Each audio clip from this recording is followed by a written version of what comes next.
안녕하세요. 원래대로라면 결혼한 지 올해로 4년차를 맞이해야 했어야 하는 30대 초반의 주부입니다. 이혼한 이야기가 뭐가 자랑이냐고 사연까지 정리하시겠지만 저는 요즘 전에 없이 잘 지내고 있어요. 혹시나 사연 들으시는 분들 중 저와 같이 이혼을 생각만 하고 계시는 분들께는 너무 어렵게 생각하실 필요 없다는 말씀을 드리고 싶네요. 물론 개인적인 사정이란 게 사람마다 다 다르니 제가 무조건 옳다고 하기는 그렇지만요. 그래도 저는 제가 좋은 결정을 내렸다고 생각합니다. 이혼하면 이렇게 속이 후련하고 편한 거였는데 그동안 뭐가 그렇게 두렵고 무서워서 시간만 끌고 있었는지 허송세월 빈 껍데기로 시간만 날린 것 같아서 그게 참 후회가 되네요. 저와 남편 사이에 아이는 없었습니다. 애초에 제가 직장을 그만두기로 한 건 결혼하자마자 곧바로 아이를 가지고 싶어 했기 때문이에요. 그런데 제가 회사를 그만두자마자 사소한 다툼이 시작돼서 아이가 깼다 직장을 그만뒀는데 결혼 생활 4년 동안 아이를 만들 노력조차 안 하게 되었네요. 아무튼 이렇게 되고 나니 아이가 없는 게 새삼 다행이구나 하는 생각이 듭니다. 결혼은 요즘 대세라는 반반 결혼을 했습니다. 남편이나 저나 당시의 벌이는 비슷한 편이었어요. 그런데 두 사람 다 취직을 한 기간이 얼마 되지 않아서 양가에서 똑같이 지원금 받고 모자란 부분은 대출을 받게 되었습니다. 영끌이나 마찬가지인 대출이었는데 그나마 다행인 건 저나 남편 벌이가 괜찮은 편이라서 대출이자에 대한 부담이 그렇게 많은 편은 아니었어요. 제가 하던 일이 트렌드에 굉장히 영향을 많이 받는 업종이어서 보통 출산 후 다시 일자리를 구하기가 엄청 힘든 편입니다. 그런데 또 그런대로 프리랜서로 일을 할 수 있는 기회가 다른 직종보다는 괜찮은 편이라서 남편과 긴상의 끝에 회사를 그만두고 프리랜서로 일을 시작해보려고 했어요. 출산과 육아로 생기는 공백이 부담스럽기도 하고 아이가 태어나고 안정적인 가정을 꾸리는 것도 좋지만 저는 제 커리어를 그런 식으로 포기하고 싶지는 않았거든요. 물론 프리랜서가 된다 하면 지금 회사에서 받는 안정적인 수입은 꿈도 꾸지 못할 수도 있는 리스크가 있었습니다. 잘 풀리면 회사에서 버는 돈 그 이상을 벌 수 있지만 반대로 말하자면 일거리가 하나도 들어오지 않는 경우도 있거든요. 그래도 결혼 생활 1년 2년 하는 것도 아니고 아이도 하루 이틀 키우다 말게 아니기 때문에 제가 하루라도 빨리 프리랜서로 이름을 알리는 게 나중을 봤을 때는 더 도움이 될 거라 생각했어요. 남편도 잘 할 수 있을 거라면서 저를 응원해줬습니다. 이런 어려운 결정을 내리는 데는 당연히 남편이 제게 용기를 북돋아 주었기 때문이 컸어요. 그런데 알고 보니 그런 게 아니었네요. 회사를 그만두면서 그래도 대표님이 저같이 실력 있는 사람을 어디서 또 구하냐며 많이 아쉬워하셨어요. 혹시나 나중에 아이가 태어나고도 복직할 계획이 있으면 연락이나 한 통 달라고까지 해주셨네요. 그냥 해주는 말이었겠지만 제가 그동안 회사에서 최선을 다했다는 이야기처럼 들려서 기분은 좋았습니다. 대표님도 대표님이지만 저도 많이 아쉬웠어요. 대우도 좋았을 뿐더러 이 회사에 들어오려고 정말 엄청 많은 준비를 했었기 때문에 이렇게 그만두게 되는 게 너무 아쉬웠습니다. 그렇게 프리랜서 생활을 시작한 지 한 달이 지났을 때의 일입니다. 그날은 남편은 회사로 출근을 해 있었고 저는 집에서 집안일을 하고 있던 여태까지와 다를 것 없는 평범한 날이었습니다. 그런데 현관문에서 비밀번호 눌리는 소리가 나더라고요. 남편이 퇴근하기에는 살짝 이른 시간이길래 누군가에서 나가보니 시어머니가 인상을 잔뜩 쓰고는 집 안으로 들어오시더라고요. 시어머니가 집 비밀번호를 알고 있을 리가 없는 상황이었으니 남편이 알려줬다는 걸 직감하게 되었어요. 시어머니가 비밀번호까지 눌러서 그런 표정으로 들어오는 걸 보니 잘은 모르겠지만 뭔가 좋은 일이 아니겠구나 하는 생각이 들었습니다. 남편이 어머님한테 비밀번호를 알려줄 시간에 저한테도 전화 한 통 해줬으면 좋았겠다 싶은 생각이 들었어요. 미리 대비라도 할 수 있었을 테니까요. 시어머니는 다짜고짜 제가 직장을 그만뒀다고 들었다며 그걸 마치 따지기라도 하듯이 저에게 물어보셨습니다. 이미 한 달이 지난 시점에서 저렇게 나오시는 걸 보니 남편이 시가족들에게는 제가 직장을 그만두게 된 걸 이야기하지 않았나 봐요. 그래서 한참을 진땀을 빼면서 제가 직장을 그만두게 된 이야기를 해명해야만 했습니다. 남편과 합의된 일이다. 정 모하시면 전화를 해보시라고. 하지만 시어머니는 도통 제 말을 믿지 않으시고 끝까지 어떻게 그런 결정을 본인과 상의도 없이 내렸냐며 화를 내고 계셨습니다. 그런 것까지 어머님한테 허락을 받아야 하는지는 몰랐지만 당시에는 사실 어머님과의 불화가 처음 있는 일이었으니 입도 뻥끗 못하고 계속 당하고만 있어야 했어요. 한참을 시어머니에게 시달리고 있는 와중에 문이 열리는 소리가 나더라고요. 남편이 퇴근해서 돌아온 거예요. 정말 그제서야 이 시달림이 끝이 나겠구나 싶었고 구세주가 등장한 것만 같았습니다. 남편이 저 대신 어머님을 이해시켜주는 것까지도 바란 게 아니었습니다. 더 혼나도 상관이 없으니 단지 제가 직장을 그만두기로 한 과정을 정확히 말씀드리고 그 자리에서 제 편을 들어줬으면 싶었어요. 그리고 그렇게 해줄 거라 당연히 믿었고요. 하지만 제 기대가 무색하게 남편은 막상 화가 머리끝까지 잔뜩 나 있는 어머님 앞에 그동안 보여줬던 거와는 다른 모습을 보여주더군요. 제가 어떤 결정을 내리던 응원해주겠다던 남편이 시어머니가 대노한 모습에 자기가 언제 그랬냐는 듯 마치 회사를 그만두고 나온 건 전적으로 저희 독단이고 잘못이라고 말을 바꾸더라고요. 아무리 어머니가 무서워도 그렇지 어떻게 저렇게 했던 말을 안 한 척을 할 수 있지 싶었습니다. 그때 처음으로 제가 이 남자와 결혼하게 된 것을 후회하게 되었어요. 그리고 그때 끝내버리지 않고 지금까지 질질 끌고 왔는지 싶은 마음입니다. 어머님이 저렇게 화내는 이유는 결론부터 말씀드리자면 우리 아들이 혼자서 뼈 빠지게 벌어 대출금 갚고 생활비를 주는데 제가 집에서 놀고 먹고 있는 꼴을 못 보겠다는 겁니다. 제가 프리랜서로 재택근무 형식으로 일을 할 계획이다 했더니 돈을 얼마나 벌었냐고 물으십니다. 그 말에는 할 말이 없더라고요. 사실 한 달 동안 일거리가 하나도 들어오지 않아서 수입이 전혀 없었거든요. 하지만 막말로 제가 무슨 남의 애를 낳아서 남편 돈으로 키우겠다는 것도 아닌데 내가 번 돈 네가 번 돈 이야기가 왜 나오는지 이해가 가질 않았어요. 그리고 저도 영영 돈을 안 버는 것도 아닌데 당장 돈 못 벌었다고 너무 그렇게 저만 가지고 그러시는지 이해가 가질 않았어요. 그런데 계속 하는 말을 들어보니 어머님의 본심이 나오더군요. 내 아들이 힘들게 번 그 돈으로 제가 친정에 효도하는 꼴을 못 보겠다고 하는 겁니다. 제가 회사를 그만두기 전에는 남편과 제가 벌이가 좋아서 두 사람 수입을 합치면 한 달에 800만 원 정도의 월 수입이 있었거든요. 대출금 이자가 부담스럽긴 했지만 그렇다고 돈이 엄청 모자라는 상황도 아니라서 양가에다 달달이 30만 원씩 용돈을 드리고 있었어요. 어머님도 그게 시댁뿐만 아니라 친정에도 가고 있다는 사실을 알고 계셨는데 이제 제가 수입이 없어졌다는 걸 아셨으니 그게 심기가 불편하셨다는 거예요. 안 그래도 제가 직장을 그만두면서 수입이 많이 줄게 되었으니 드리기로 한 용돈은 제가 자리 잡을 때까지 못 드리지 않을까 싶어 그만 드리기로 했었는데 남편이 그래도 드리던 게 있는데 어떻게 한순간에 끊냐면서 제가 수입이 생기기 시작하면 무슨 문제가 되겠냐며 남편 고집 때문에 저희도 없는 형편에 계속 보내고 있던 거였거든요. 그래서 어머님께 안 그래도 그것 때문에 남편하고 상의를 했었다고 저희도 그게 부담스러운 상황이니 제가 프리랜서 일이 자리를 잡을 때까지는 당분간 안 드리는 걸로 하겠다고 했습니다. 그랬더니 또 어머님이 그걸 왜 네 맘대로 정하냐고 하시는 겁니다. 내 아들이 번 돈이니까 자기는 받고 너네 집에는 보내지 않는 게 맞다고 하시는 거예요.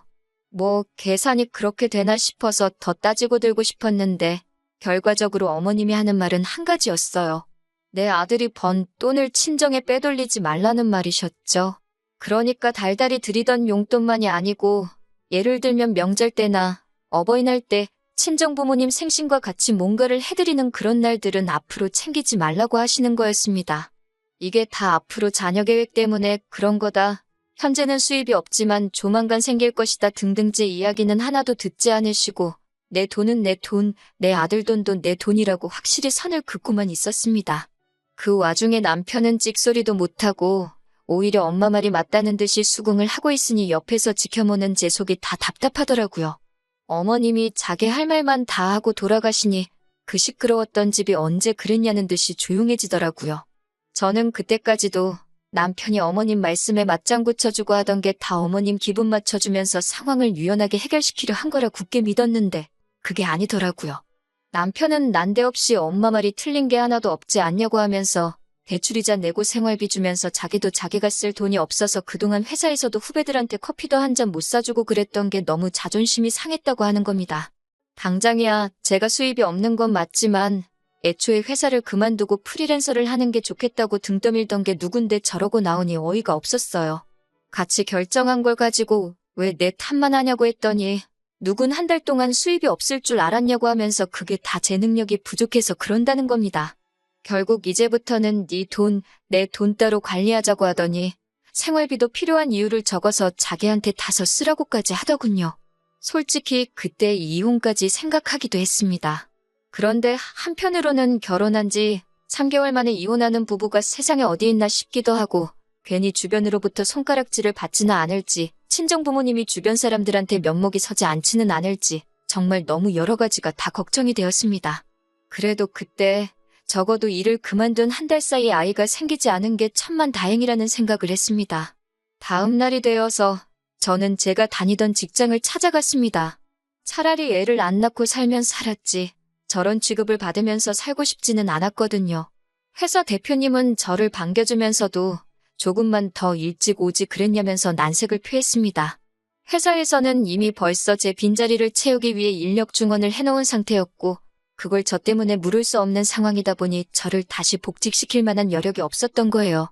제가 제 발로 사표를 내고 나갔는데 누구를 탓하겠어요?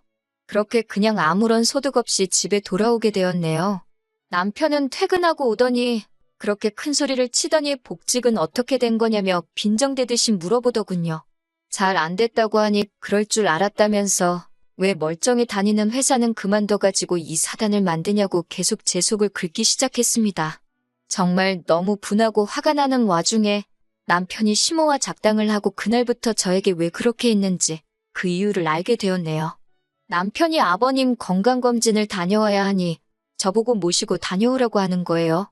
어머님도 계시고 시동생도 있는데 제가 그걸 왜 가야 하느냐 따지니 생활비를 받으려면 제가 그에 합당한 일을 해야 한다네요. 세상에 제 편만 들어줄 거라 생각했던 남편 입에서 그런 소리가 나오니 정말 어이가 없었습니다. 대놓고 저보고 식모살이를 하라고 하는 거잖아요. 화가 머리끝까지 나서 한 번만 더 나를 식모 취급을 했다간 그땐 이혼해버리겠다고 했습니다. 그리고 그깟 대출이자와 생활비는 내가 가져다 줄 테니 이딴 거 한 번이라도 더 나한테 시켰다간 어떻게 되는지 한번 보자고 했어요. 남편도 결혼하자마자 이혼하는 건 좀 아니라고 생각했는지 그때부터는 아무 말도 없었습니다. 그리고 그날부터 저는 낭만 잔뜩 남아서 복직은 못했지만 어떻게든 일거리를 받아와서 두 모자들 입도 뻥끗 못하게 만들어버려야겠다는 생각뿐이었습니다. 하늘도 이런 저를 도운 건지 저는 전 직장의 대표님으로부터 연락을 받게 되었어요. 복직 이야기는 아니었지만 회사에 들어오는 일거리 중에 단가가 안 맞는 일들은 저한테 소개를 시켜주고 싶으시다는 거였습니다. 물론 대표님도 그 과정에서 중개료식으로 돈을 얼마 떼가긴 하는 거였고요. 대표님 입장에서는 단가가 낮지만 잠재 고객일 수 있는 사람을 잡을 수 있어서 좋고 제가 어떤 사람인 줄 알고 있는데 그렇게 저를 보내고 나서부터 한동안 마음에 걸려하셨다는 거예요. 처음 받은 일은 정말 얼마 되지도 않는 일이었는데 어차피 대출이자만 반반씩 내기만 하면 되는 거니 뭐가 됐든 해보기로 했어요. 뭘 하든 남편이나 시모 계획대로 시가족 뒷바라지를 하면서 돈을 다 쓰는 것보다는 나을 거라 생각했거든요. 아무튼 그렇게 점점 프리랜서 활동이 자리를 잡기 시작했고 벌이도 늘어나게 되었습니다. 대표님이 일가물은 물어다 주던 것 외에도 활동하면서 입소문을 타게 되니까 알아서 일거리도 들어오기 시작했고요. 그리고 그때부터는 일 때문에 밤 늦게까지 작업을 해야 하는 일도 있었기 때문에 남편과 갑방 생활을 하게 되었습니다. 그러다 보니 2년 전부터는 이제 더 이상 대표님의 도움 없이도 일거리가 차고 넘쳐나는 정도로 성장하게 되었고 벌이도 회사를 다닐 때와는 비교도 안 되는 많은 돈을 벌게 되었습니다. 제가 돈을 벌어오니 남편도 더 이상 저한테 아무 말도 못하더군요. 일부러 보란듯이 제가 번 돈으로 친정부모님 차도 새 거로 한 대 뽑아드리고 일부러 친정집으로 택배 보내도 될 거 저희 집으로 받아서 남편 보여준 뒤에 친정으로 다시 보내고 있습니다. 제 일이 바빠지면서 집안일도 딱 제가 필요한 것만 하고 남편이 해야 할 건 남편이 알아서 하게 냅뒀어요. 대외적인 자리에서는 사이좋은 부부인 척 연기를 했지만 사실 룸메이트나 다름없었습니다. 그리고 얼마 전이었습니다. 식모로 부리려던 제가 돈을 잘 벌게 되니 식모로 쓸 바에야 이젠 제 돈을 쓰는 게 낫다는 생각을 했나 봐요. 집에서 일하고 있는데 또 비밀번호 눌리는 소리가 나더니 시어머니가 들어오더라고요. 그렇게 비밀번호를 바꿔봐야 소용이 없는 게 바꿔봐야 남편이 다 알려져 버렸으니 이제는 그냥 그러려니 하고 있습니다. 시어머니가 들어오자마자 잠깐 이쪽으로 와보라고 하더라고요. 저는 지금 일을 하고 있는 중이라 시간을 못 내드린다고 했습니다. 평소 같으면 얼마나 대단한 일 하길래 어른이 부르는데도 본체만체 하냐며 빈정대실 분이었는데 별 대꾸도 없으시고 거실 소파에 앉아서 가만히 계시더라고요. 왜 저러나 싶었는데 또 조용히 기다리고 있으니 사실 일이 다 마무리된 상황이었는데도 바쁜 척하면서 시간만 보냈습니다. 자꾸 소파와 제 방을 왔다 갔다 하시며 똥 마려운 강아지 마냥 제 눈치를 보고 계시는데 이 정도면 충분하다 싶어서 밖으로 나와 무슨 일이냐고 물어봤어요. 그랬더니 시모가 하는 말이 얼마 후에 신우가 시집을 가게 되는데 신우 결혼 상대가 의사랍니다. 그런데 시모가 우리 의사 사위한테 병원을 차려줄 돈은 없고 아무리 못해도 집이라도 한 채 해가는 게 맞는 것 같지 싶은데 돈이 모자란다고 하는 거예요. 그러니 결국은 신우가 살 신혼집 해주는데 제 돈을 좀 써도 되냐 물어보러 온 거였지요. 그 돈을 제가 왜 줘야 하냐고 대번에 물었더니 시모가 쩔쩔매면서 어떻게 좀 안 되겠냐 계속 부탁을 하시는 거예요. 여태 4년 동안 남편하고 저하고 따로 돈 관리를 해왔으니 제가 아니라 남편한테 물어봐야 하는 거 아니시냐 물어봤죠. 그랬더니 어머님은 남편이 따로 모아놓은 돈이 없다는 사실을 말해주시더라고요. 각자 돈 관리하면서 저도 크게 신경을 쓰지는 않았는데 대충 보니 남편은 자기가 직접 돈을 관리한 게 아니라 그 돈으로 신우며 시부모 뒷바라지도 해주고 주식도 하고 코인도 하고 정말 자기가 쓰고 싶은 대로 쓰고 다녔더군요. 그러니 모아놓은 돈이 4년 동안 1,000만 원도 되지 않아서 결국 시어머니가 저한테 와서 고개 숙이고 돈을 좀 해보려 하시는 거였고요. 그래서 알겠다고 말씀드리니 시모 얼굴에 웃음꽃이 활짝 피더군요. 돈이 3억 원이 어쩌고 하시길래 그러면 신우한테 앞으로 우리 집으로 출근하면 된다고 했어요. 어머님이 무슨 소리냐는 듯한 표정으로 쳐다보시길래 남편이 4년 전에 제게 말한 대로 그 돈을 받으려면 그 돈에 맞는 합당한 일을 해야 하지 않겠냐고 말씀드렸죠. 한 달에 200씩 주는 셈 치고 이자도 없는 걸로 해줄 테니 앞으로 향후 13년 동안은 우리 집에 와서 집안일부터 밀린 일까지 다 하고 그 길로 저희 친정부모님 집에 가서 집안일까지 하고 오면 딱 되겠다고 했어요. 어차피 남편하고 저하고는 집안일이 서로 별개이니 우리 집에서는 별로 할 일이 없을 거라고요. 그러니 여태 제 앞에 쩔쩔매던 시모도 돌변해서는 저한테 야야 거리시면서 우리 의사사위가 돈을 얼마나 버는 줄 아냐고 어쩌고 저쩌고 하시는데 그 집 안에 가면 의사사위는 볼 수나 있으시냐고 말하니 또 아무 말도 못하더군요.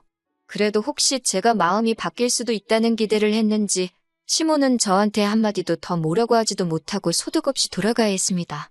그리고 남편이 퇴근하고 나서 시모한테 자초지종을 들었는지 집에 와서 저랑 2차전을 벌이더군요.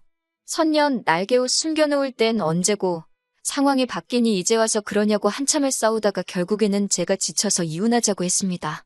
남편은 기고만장해서 재산분할로 제가 여태 모은 돈을 다 뜯어갈 테니 어디 한번 그렇게 하고 싶으면 그렇게 해보라고 하더라고요. 그렇게 반반씩 재산분할을 하게 되었어요. 그런데 남편은 울상이었습니다. 남편과 제가 각자 돈을 벌어 그 수입을 각자 관리해왔고 저도 돈을 쓰기는 했지만 대부분은 다 저축을 해둔 반면에 남편의 경우에는 다 쓰고 날려버린 상황이었잖아요. 그래서 남편에게는 재산 형성의 의사가 없던 걸로 간주가 돼서 나눌 재산이 없다는 판결이 나왔기 때문이죠. 반반씩 재산 분할을 하게 된 건 신혼집이었고요. 어차피 남편하고 지내던 그 집구석 정이란 게 하나도 들지 않았기 때문에 집은 너하고 돈이나 제때 보내달라고 했습니다. 그렇게 시댁은 또 난리가 난 거죠.